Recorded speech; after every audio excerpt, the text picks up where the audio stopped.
প্রিয় দর্শক, আসসালামু আলাইকুম। আশা করি সবাই ভালো আছেন। তো আমি আপনাদের দোয়ায় ভালো আছি।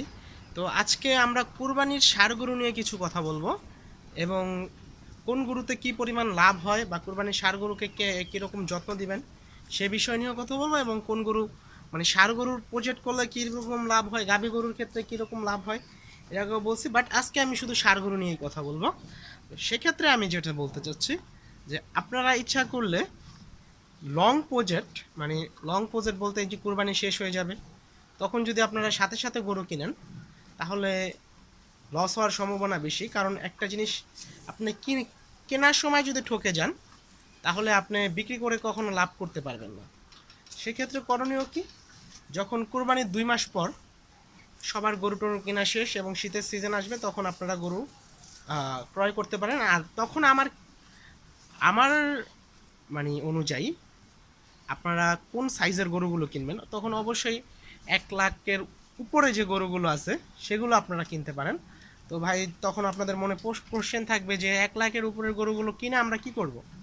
তো তখন আপনারা 1 লাখের উপরে যে গরুগুলো আছে ওগুলো কিনে কিছুদিন পরে আপনার শীতের যখন ফুল মৌসুম মানে বিয়ে শাদীর একটা সিজন থাকে আমাদের বাংলাদেশে, তো সেই টাইমে আপনারা কি করতে পারেন, আপনাদের ওই বিয়ের মৌসুমে গরুর মাংসের প্রচুর চাহিদা থাকে। তো ওই গরুগুলো লালন পালন করে এভারেস্টে আপনি যদি 3 মাস লালন পালন করেন তো আপনি যদি 1 লক্ষ 5-7 হাজার টাকা ধরেন 1,10,000 টাকা দিয়ে কিনলেন, 3 মাসে মনে করেন আপনার ওটা খাইবে 18,000 টাকা, 318,000 টাকা এভারেস্ট একটা গরু খাবে। তো 10 আর 18 হচ্ছে গিয়ে 1,28,000 টাকা, আপনি 1.5 লক্ষ টাকা বা 1,60,000 টাকা ওটা বিক্রি করতে পারবেন। তো আপনার ভালো একটা লাভ চলে আসবে।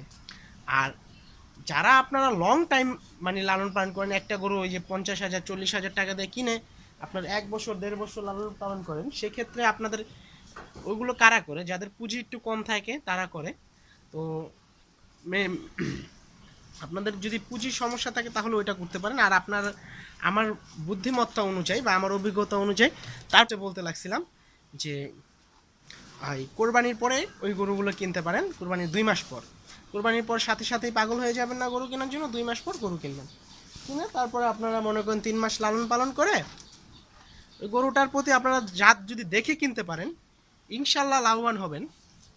কারণ এটা আমার বাস্তবিক অভিজ্ঞতা। তারপরে আপনারা ওই তার কিছুদিন পরেই আপনারা আবার কোরবানির জন্য প্রস্তুত হয়ে যাবেন বা রোজার ঈদের জন্য প্রস্তুত হইতে পারেন, সেটা আপনাদের ব্যক্তিগত ব্যাপার। তো রোজার ঈদের জন্য আপনারা মনে করেন 2 মাসের একটা প্রজেক্ট করতে পারেন। তারপরে যদি বলেন না আমি 2 মাসের একটা প্রজেক্ট করবো না, সেক্ষেত্রে আপনারা জাস্ট রোজার 1 মাস আগে বা আপনার রোজার ঈদের সময় ঈদের পরে 2 মাসের জন্য আপনারা গরু কিনবেন।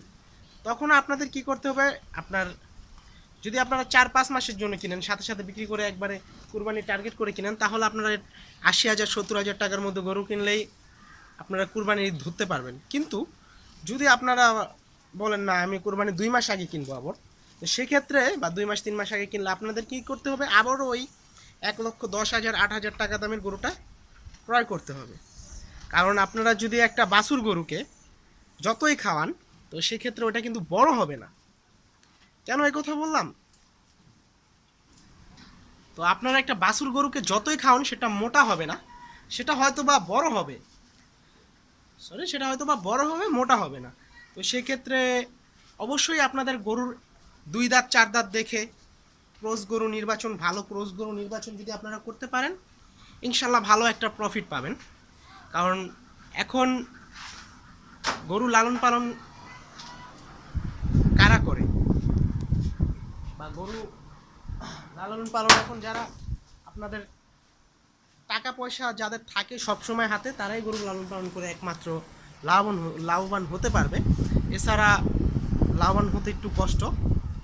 তো অবশ্যই আপনারা কি করতে পারেন তখন যেটা বলতেছিলাম, তো সেক্ষেত্রে আবারও আপনারা এরকম 3 মাস খাওয়াইলেন, 3 মাসে আপনি ভরপুর খাওয়াই 18,000 20,000 টাকা একটা গরুতে খাবার খরচ দিলে কোরবানির সময় ওই গরুগুলো ইনশাল্লাহ 1 লক্ষ, ভালো বাজার হলে 1,80,000 টাকা, খারাপ বাজার হলে 1.5 লক্ষ টাকা আপনারা বিক্রি করা একদম একদম সিম্পল একটা ব্যাপার।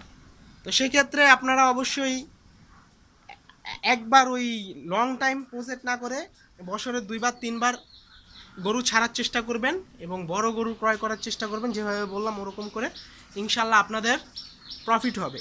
আর ষাঁড় গরু মোটা তাজাকরণের ক্ষেত্রে আমি কি বর্তমানে কি টিপস দেবো আপনাদের। তো ষাঁড় গরু মোটা তাজাকরণের ক্ষেত্রে যাদের ষাঁড় গরুগুলো আপনার গায়ে শুকনো মোটা হতে চাইতেছে না, তারা আপনারা কি করতে পারেন, আপনারা কৃমি ওষুধ, লিভার টনিক, জিঙ্ক করার পরও আপনাদের গরু যদি মোটা না হয়, সেক্ষেত্রে আপনারা বর্তমানে অ্যামাইনো ভেট প্লাস ইঞ্জেকশন পরিমাণ মতো দিতে পারেন এবং ক্যাটাফলস ইউজ করতে পারেন। এগুলো গরুর কোনো পার্শ্ব প্রতিক্রিয়া নাই, প্লাস হচ্ছে গিয়ে কোনো ক্ষতি নাই।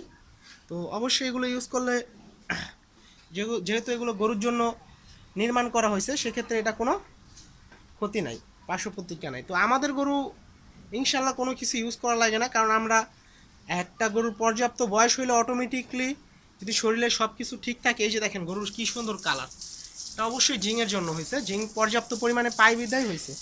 তো শরীরের সব অবকাঠামো ঠিক থাকলে গরু খাবার দিলে অটোমেটিকলি মোটা হয়ে যায়। তারপরও খাবারও অনীহা অরুচি থাকলে সেক্ষেত্রে আপনারা ক্যাটাফলস, অ্যামাইনো ভেট পর্যায়ক্রমে দিতে পারেন। এই সম্পর্কে আমাদের চ্যানেলে আবারও সামনে ভিডিও আসবে ইনশাল্লাহ।